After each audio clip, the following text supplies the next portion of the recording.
라고 인사하겠습니다. 이렇게 인사하겠습니다. 한 주간 동안 사시느라고 고생 많으셨습니다.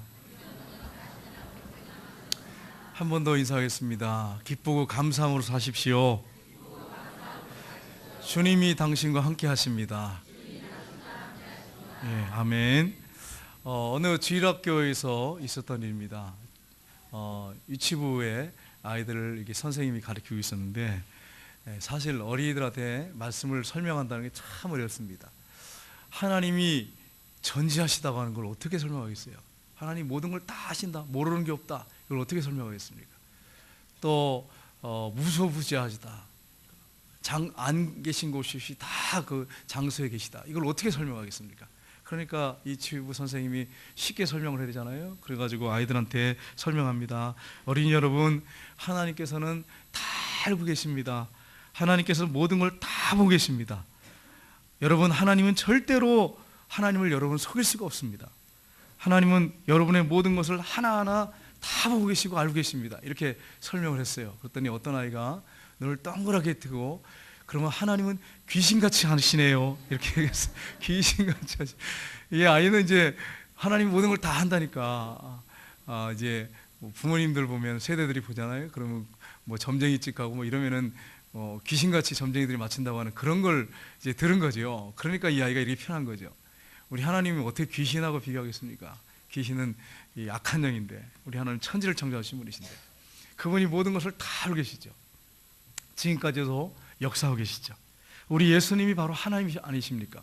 그분이 과거에도 계시고 현재에도 계시고 미래에도 계시고 영원토록 계시는 분이시죠. 그래서 예수님에 대해서 히브리서에 보면 13장 8절에 예수 그리스도는 어제나 오늘이나 영원토록 동일하시니라, 그렇게 말씀했어요. 그분은 영원히 변함없이 동일하신 분이십니다.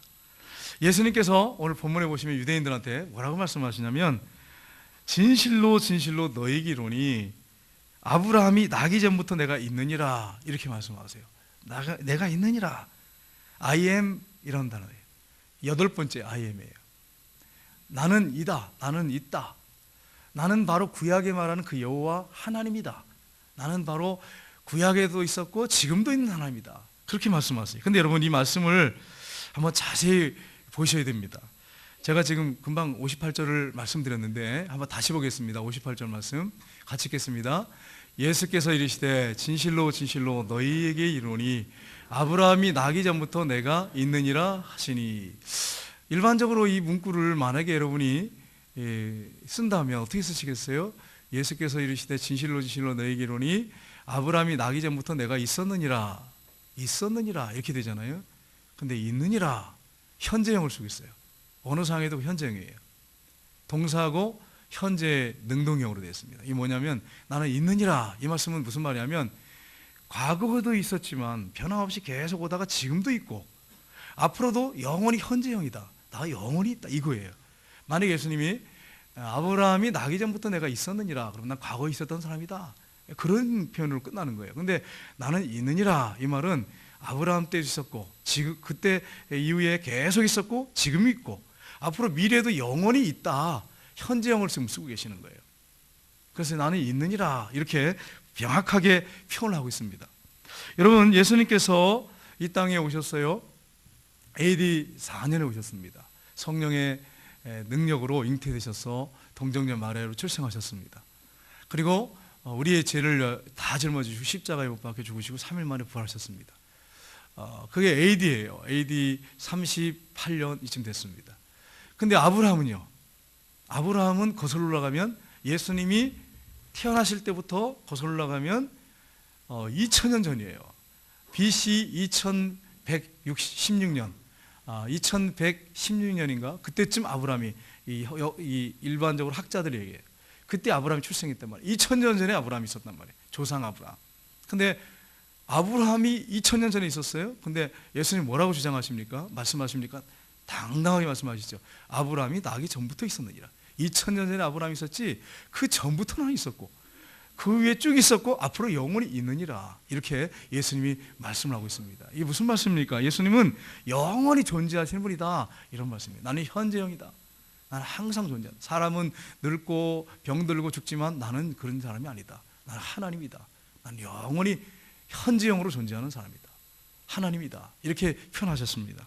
영원히 존재하신 예수님, 그 예수님이 오늘날 우리에게 해주시는 영적 의미가 무엇인지를 우리 살펴보긴 합니다. 첫 번째는 예수님은 영원한 생명을 주시는 그런 분이십니다. 그래서 51절을 보시면 이렇게 되어 있습니다. 같이 읽겠습니다.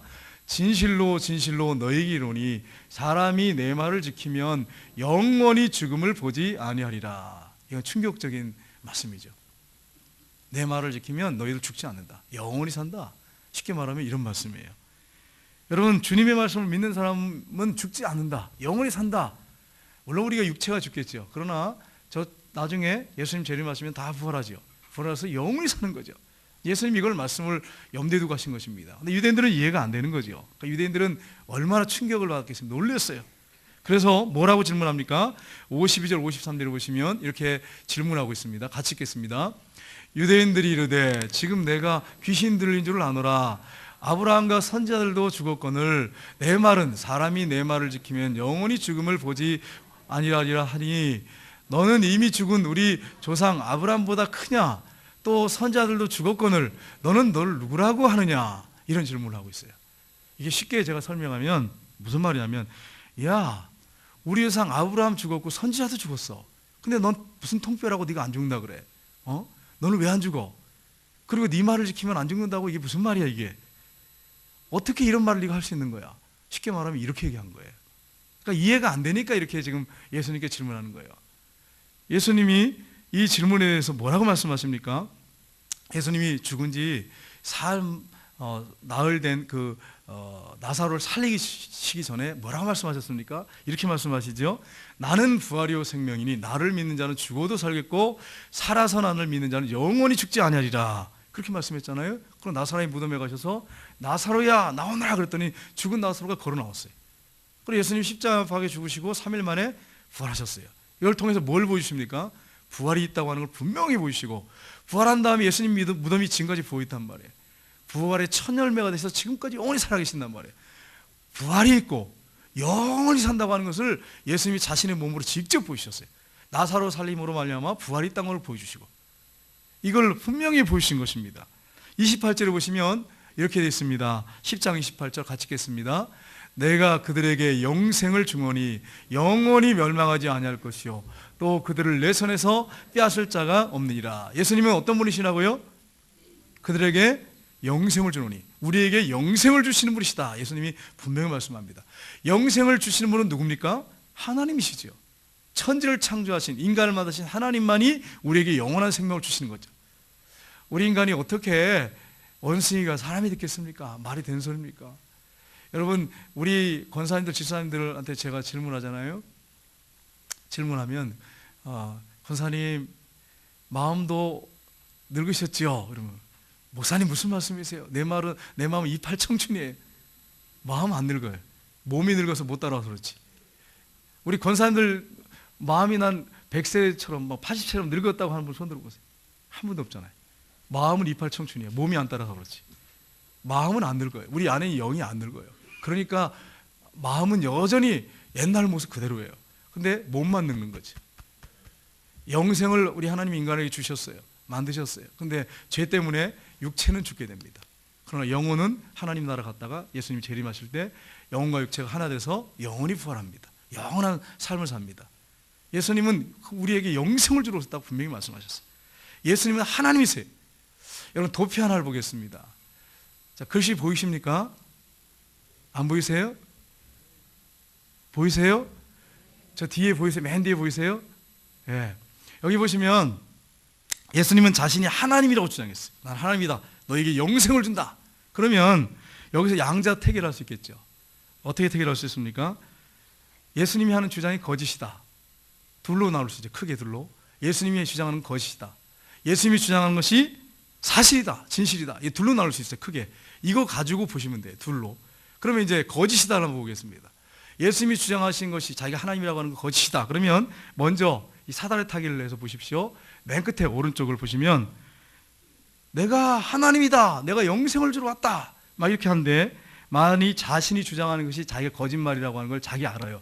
그러면서 계속 그걸 주장하면, 고의적으로 거짓말을 주장하면 그는 뭡니까? 결론적으로 예? 내려가면 거짓말장이죠. 그리고 또 있죠. 또 만약에 자기가 나는 하나님이고 나는 영생을 주러 왔다 이렇게 하는데 이게 자기도 몰라. 근데 계속 자기 주장해. 그러면 뭡니까? 주장하면 모르고 계속 주장해. 자기가 누군지도 모르면서 계속 주장해. 강력하게 주장해. 그럼 뭡니까? 그는 망상에 사로잡혔죠.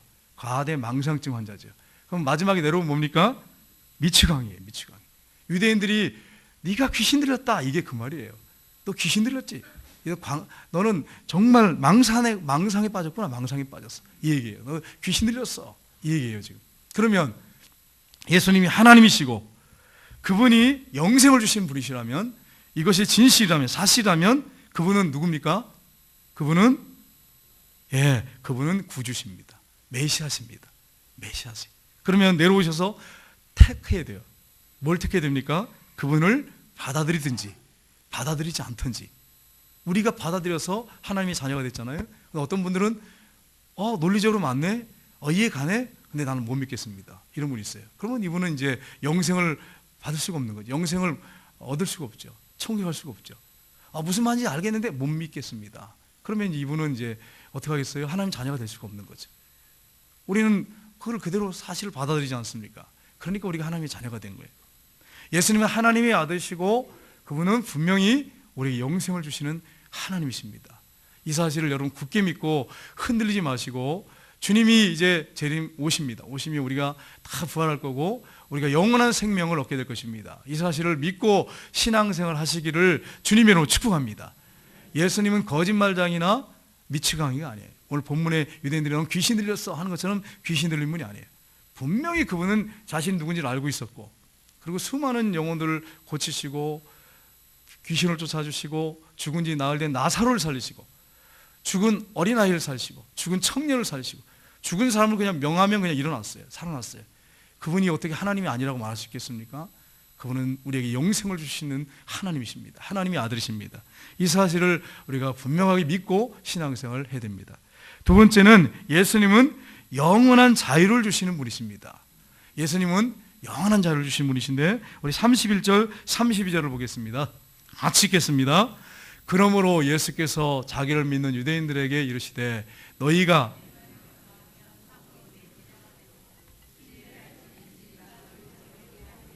아멘. 여기 뭐라고 말씀했습니까? 믿는 유대인들, 예수님을 믿는 사람도 있고 안 믿는 사람도 있어요. 아까 여기 선택상에서 봤죠. 믿는 사람이 있고 믿지 않는 사람이 있는데, 믿는 사람들은 예수님이 그들에게 하신 말씀이에요.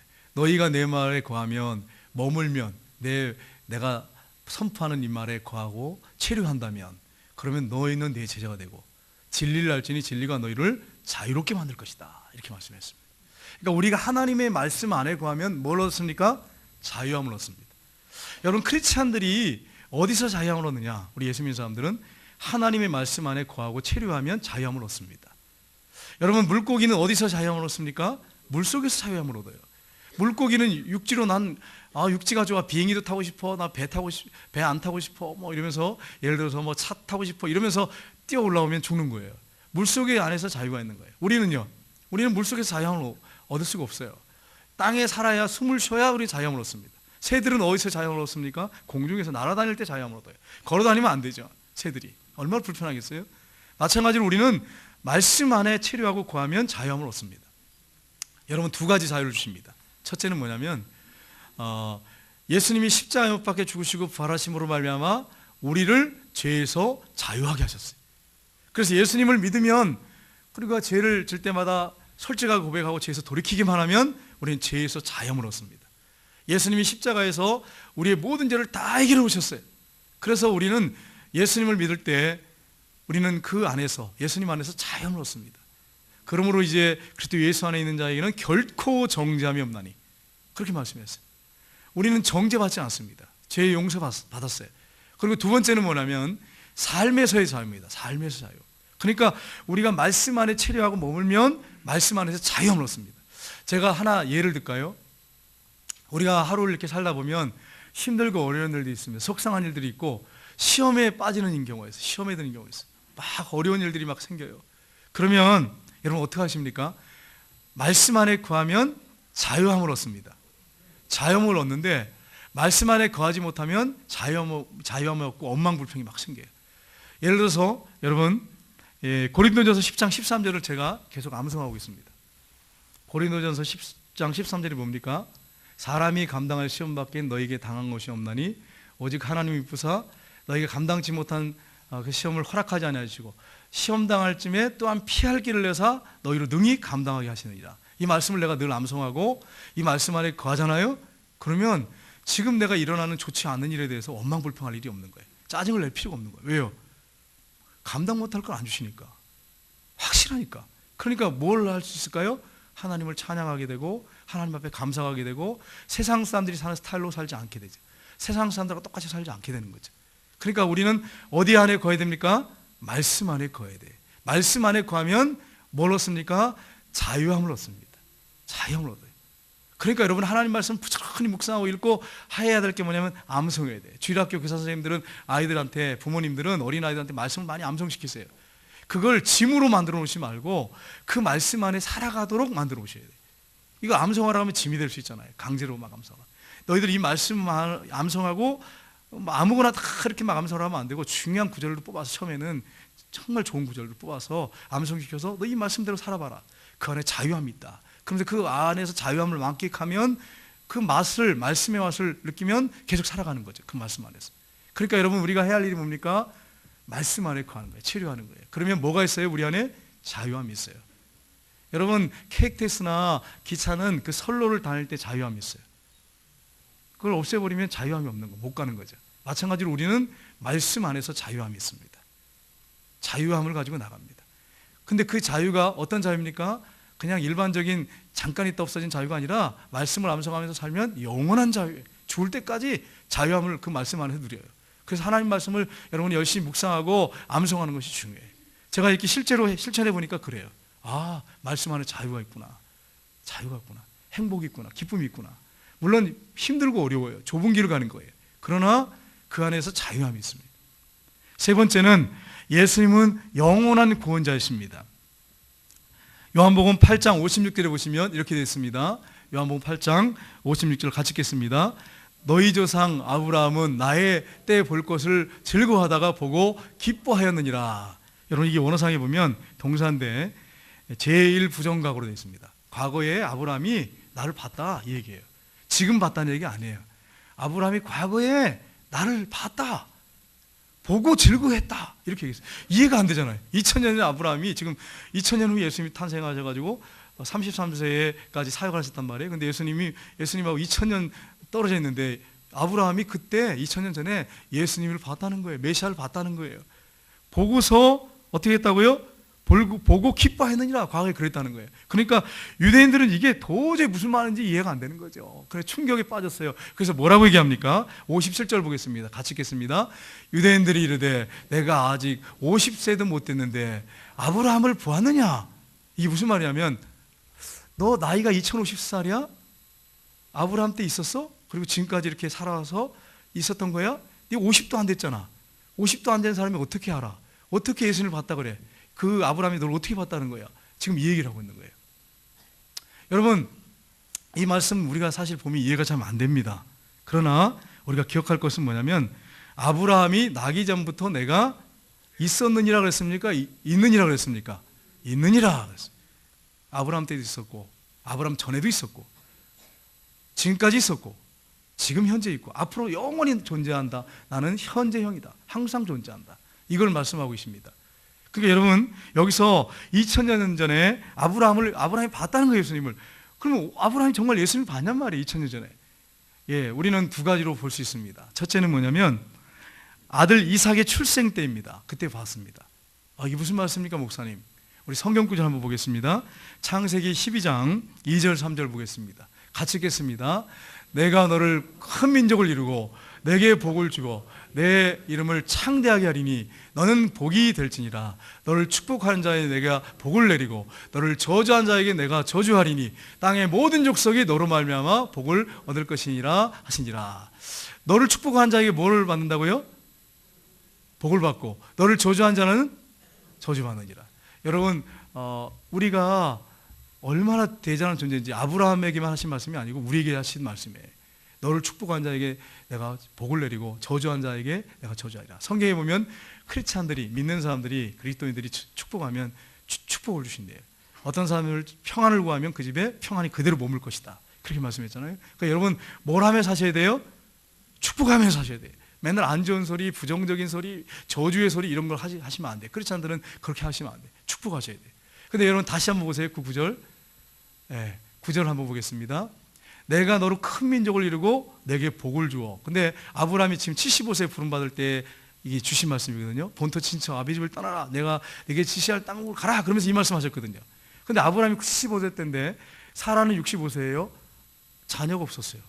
근데 자녀가 없는데 무슨 큰 민족을 이뤄요? 말이 된 소리입니까? 지금 아브라함이 이때가 75세 부름받았거든요. 아들이 없었어요. 딸도 없었어요. 그런데 너로 큰 민족을 이루겠다. 그러시는 거예요. 아브라함은 이해가 안 되는 거죠. 근데 약속을 믿었어요. 하나님 천지를 창조하신 분이니까 믿었단 말이에요. 그리고 그 위에 계속 하나님 뭐라고 말씀하세요? 내 씨로 말미암아 천하 만민이 복을 받을 것이다. 25년 만에 아들을 줬어요. 이삭을. 100세에. 사라는 90세. 경수가 다 끊겨서 아이를 낳을 수가 없는 몸 상태. 근데 하나님이 강권적으로 역사하셔서 그 몸에 아이를 줬어요. 이삭이 태어났어요. 이삭의 이름이 뜻이 뭡니까? 웃음이에요. 100세에 낳았으니 얼마나 좋겠어요. 근데 여러분 생각해 보세요. 그 아들을 보면서 뭘 봤을까요? 메시아를 봤어요. 내 씨로 말미암아 천하 만민이 복을 받을 것이다.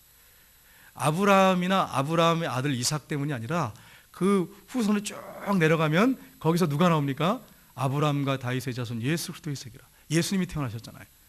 그러니까 이삭이 태어날 때 본 거예요. 아, 내가 75세에 부름받았는데 아들도 없었는데 자손 낳을 수 없는데 100세 해주시다니.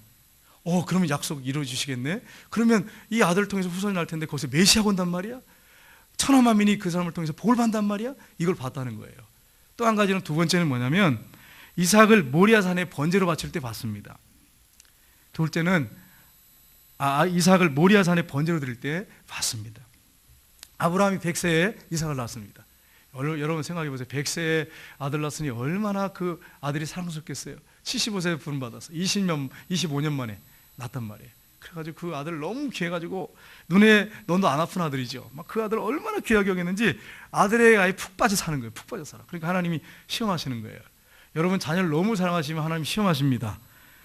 시험에 들지 않기를 주님으로 축복합니다. 어떤 분들 보면 그냥 아들 우리 딸 요즘엔 딸 바보들이 많죠. 여러분 시험 당합니다. 하나님 앞에. 딸을 사랑하느냐 나를 사랑하느냐 시험 당해요. 딸 바보 되지 말고 아들 바보 되지 말고 하나님을 더 사랑하시기를 주님의 이름으로 축복합니다. 그냥 가지고 100세에 났으니까 25년 만에 했으니까 푹 빠져버린 거예요. 그래가지고 그냥 아들 그냥 그래 막 아들이 그냥 말하면 그냥 다 들어주는 거예요. 이삭이 얼마나 귀한 아들입니까? 거기 푹 빠져 사는 거예요. 근데 하나님 뭐라고 말씀하십니까? 한 115세쯤 됐을 때 하나님 부르세요. 아브라함아. 예, 하나님. 내 사랑하는 독자 이삭을 내가 지시하는 한 산 거기서 번제로 바쳐라. 이 번제가 뭡니까?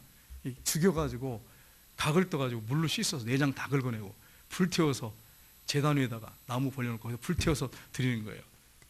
근데 아브라함이 어떻게 했어요? 아내하고 의논을 하지 않고 바로 실행합니다. 왜요?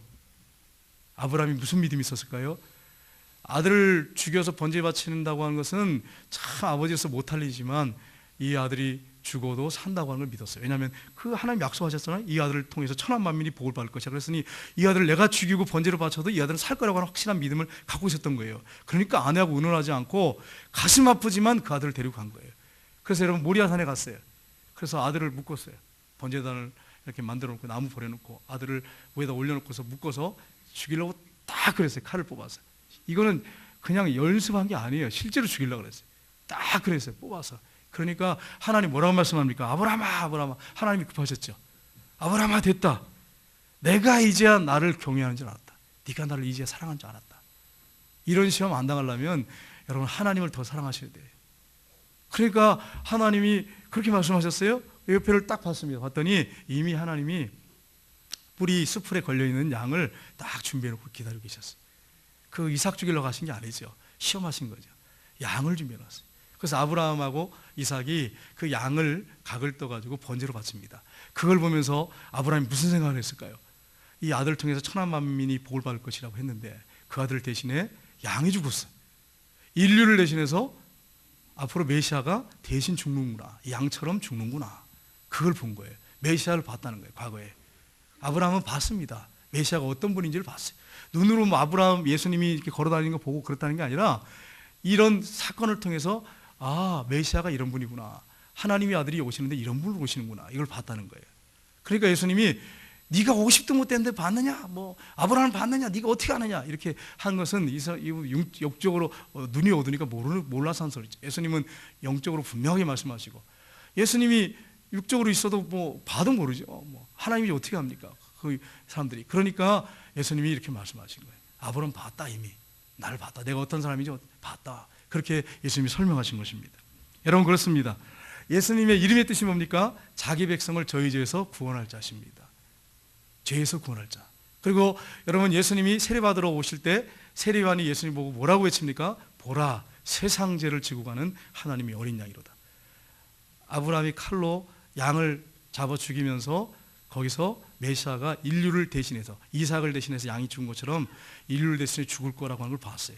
그리고 이 세례요한은 저분이 바로 세상의 모든 사람들의 죄를 짊어지고 죽을 양이다라고 하는 걸 봤어요. 그리고 십자가를 봤습니까? 세례요한이 봤어요? 못 봤단 말이에요. 십자가 죽을 건 못 봤어요. 못 봤는데 하나님이 말씀하셨어요. 계시해 주셨어요. 그러니까 뭐라 세상 죄를 지고 가는 하나님의 어린 양 봤어요. 실체를 보지 못했죠. 눈으로 직접 보지 못했죠. 우리는 성경을 통해서 봤어요. 십자가에서 어떻게 죽으시고 어떻게 부활하시고 봤지만 어떻게 죽으실지는 모르지만 분명히 저분은 세상의 죄를 지고 가는 어린 양이라는 거예요. 그걸 봤단 말이에요. 여러분 이런 사실을 우리가 알고 우리가 예수님이 어떤 분이신지를 알고 믿으셔야 돼요. 예수님이 인간 예수라고만 생각하시면 안 돼요. 그분은 하나님의 아들이십니다. 현재 있느니라. 지금도 계세요. 그분이 여러분 안에서 영으로 들어와 사십니다. 그분이 여러분을 주장하고 계십니다. 한 주간 동안 여러분 육신의 생각들을 쫓아 살지 말고 말씀을 읽고 묵상하고 그 말씀 가운데 감으로 진리를 알지니 진리가 너희를 자유케 하리라.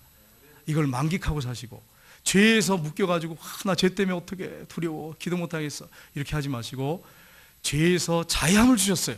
십자가 못 박혀 죽으시고 부활하심으로 끝내셨어요. 그러면 이제 죄에서 자유함을 얻고 죄를 고백하고 돌이켜서 자유함을 얻고 말씀 안에 구함으로 여러분이 진정한 자유를 한 주간 동안 만끽하며 살아가시면서 하나님 앞에 영광 돌리는 한 주간이 되시기를 주님의 이름으로 축복합니다. 기도하겠습니다. 하나님